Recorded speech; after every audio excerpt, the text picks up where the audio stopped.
Salut les entrepreneurs, c'est Aurélien Macar, l'auteur de livre Je calme avec mon blog. Dans cette vidéo, je vais vous donner les deux outils indispensables pour créer une startup, enfin plus précisément pour créer un programme, pour créer un logiciel.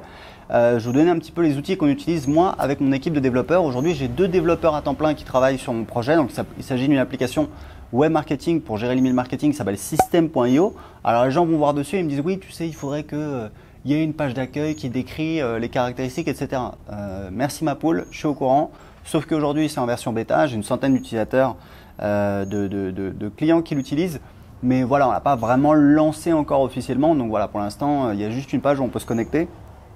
Et pour recevoir une invitation pour le logiciel, j'ai aussi les gens qui me demandent voilà, tes formations, Aurélien, il n'y a pas de lien direct, etc. C'est normal, pour recevoir tous les liens. Tout se passe sur la newsletter, donc tout ce que vous avez à faire, c'est de cliquer en dessous de cette vidéo et de vous inscrire à la newsletter. Vous allez recevoir tout de suite mon livre Je gagne ma vie avec mon blog qui vaut 20 € à la Fnac et sur Amazon, dans lequel j'explique comment j'ai créé un business rentable sur Internet. Donc voilà, donc ça c'est cadeau. Donc les deux outils qu'on utilise tout le temps, je voulais vous partager avec ça parce qu'en fait, si vous voulez, moi j'ai travaillé avec plusieurs prestataires, je n'étais pas satisfait et surtout je voyais que voilà, dans le domaine des startups, notamment aux États-Unis où ils sont vraiment à la pointe évidemment parce que c'est eux qui ont créé la culture startup dans le monde, dans la Silicon Valley. Ils ont des méthodes de développement, notamment les méthodes agiles, notamment la méthode Scrum, où en fait l'idée c'est qu'on va essayer d'avancer par des incrémentations et on ne va pas essayer voilà, de sortir la version complète, parfaite, entière du logiciel. Non, on va essayer de créer des livrables très rapidement et avec les retours des clients, avec les retours d'expérience, avec les retours d'utilisation, on va rapidement itérer et améliorer le logiciel. Donc les deux logiciels qu'on utilise, le premier c'est Jira. Jira c'est une société qui s'appelle Atlassian, c'est les Australiens, ils ont introduit leur boîte en bourse, elle vaut plus d'1 milliard, donc les mecs sont très très bons. Jira c'est peut-être voilà, le logiciel numéro 1 au monde pour créer des tâches. En fait grosso modo ça vous permet, alors ça fait plein de trucs mais ça permet notamment de créer des tâches. Donc si vous voulez, moi je vois qu'il y a un bug ou je vois qu'il y a un truc qu'il faudrait rajouter, je crée une tâche. Et mes développeurs peuvent voir les tâches. Et en fait, on l'utilise en mode Scrum, en mode agile. C'est-à-dire qu'en fait, on a des sprints. En général, ça dure 1 semaine ou 2 semaines, dans lequel, voilà, ils font. Moi, je suis dans la méthodologie agile. Moi, je suis le product owner, donc je suis le patron, en fait, on va dire, voilà, le propriétaire du produit. Eux, c'est les développeurs. Et en fait, on va se mettre d'accord sur qu'est-ce qu'on va essayer de réaliser pendant ce sprint. Et si vous voulez, pour eux, c'est motivant parce que voilà, ils ont un objectif à court terme. Ça les motive à avancer plus vite. Et donc, on a une vision. On voit en fait le tableau, on voit le sprint. On voit les tâches qui sont à faire, les tâches qui sont en cours et les tâches qui ont été faites pendant le sprint. Donc voilà, on travaille comme ça. On a des sprints de 1 à 2 semaines et c'est vraiment très très bien. C'est super bien fait. Alors voilà, c'est basique. Vous créez une tâche, vous l'assignez à quelqu'un, vous pouvez rajouter des captures d'écran, etc.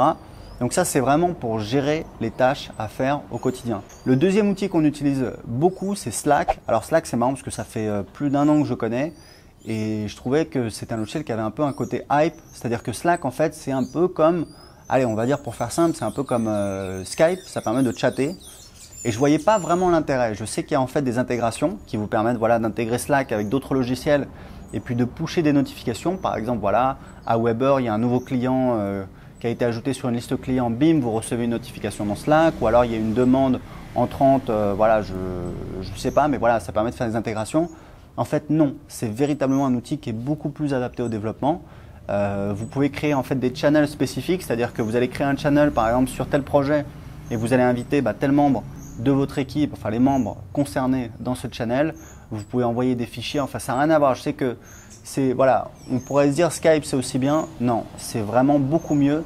C'est beaucoup plus, voilà, c'est beaucoup mieux quoi. Vous avez l'impression que Skype c'est un petit peu vous savez les jouets là pour les enfants de 3 à 5 ans, les jouets avec des grosses formes, c'est-à-dire que voilà, c'est un jouet, c'est pour les enfants. Slack c'est pour les pros. Et c'est vraiment très très bien et c'est des détails qui font la différence, mais au final c'est une application qui est beaucoup mieux.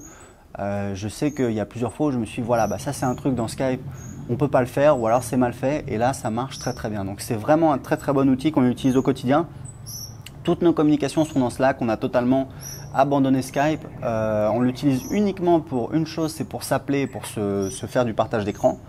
Parce que des fois sur Slack on n'arrive pas à le faire. Et pourquoi? Et on a arrêté également l'email. Enfin, on a arrêté l'email.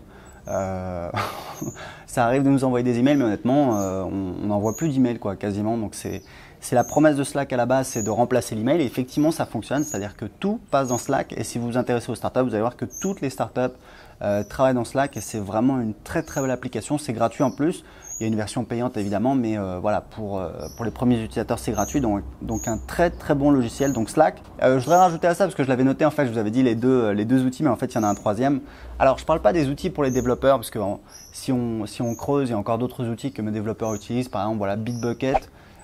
Ou GitHub qui sont en fait des repositories, c'est-à-dire que ça permet en fait de mettre le code. Mais bon, moi évidemment, j'y touche pas en tant que manager, c'est pas mon rôle. La troisième application dont je voulais vous parler, c'est en fait Baremetrics. Alors Baremetrics, ça n'a rien à voir, c'est pas sur la partie développement, c'est sur la partie marketing, parce que ça vous permet de générer des statistiques approfondies sur vos ventes. Ça va se connecter sur votre compte Stripe, mais c'est compatible avec d'autres processeurs de paiement. Je crois Braintree qui appartient à PayPal, certainement PayPal, etc. Donc c'est compatible avec pas mal de solutions de paiement. C'est une start-up, ils ont une communication assez sympa. Ils communiquent de manière transparente sur leur chiffre d'affaires. Aujourd'hui, ils font 60 000 $ par mois. Et c'est vraiment intéressant et ça vous permet notamment de calculer votre taux d'attrition puisque le business model de beaucoup de startups, c'est un business model qui repose sur les abonnements. Et donc le taux d'attrition, c'est-à-dire combien vous perdez en moyenne de clients tous les mois, c'est super important parce que ça vous permet de définir en fait la valeur à vie de votre client. Et évidemment, c'est un indicateur super important parce que ça vous permet de savoir voilà, combien vous gagnez en moyenne quand chaque fois vous convertissez une personne en client.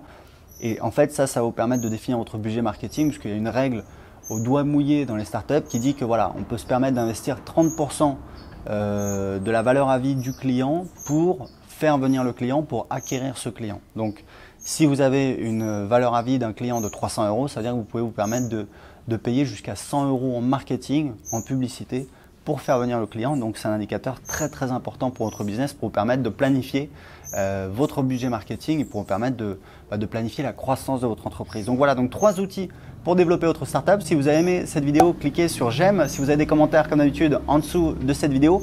Et j'ai un cadeau pour vous en ce moment, je vous offre mon livre Je gagne ma vie avec mon blog, le livre entier, il vaut 20 € à la Fnac et sur Amazon. Je vous l'offre, dedans j'explique comment j'ai créé un business rentable sur internet. Vous allez voir, il y a pas mal d'aventures, je vous raconte les succès, les échecs, les galères. Il y a presque 200 commentaires sur Amazon. Tout ce que je vous demande, c'est de laisser un petit commentaire si vous avez aimé le livre. En attendant, vous pouvez cliquer et économiser tout de suite 20 € et télécharger mon livre Je gagne ma vie avec mon blog. Ciao!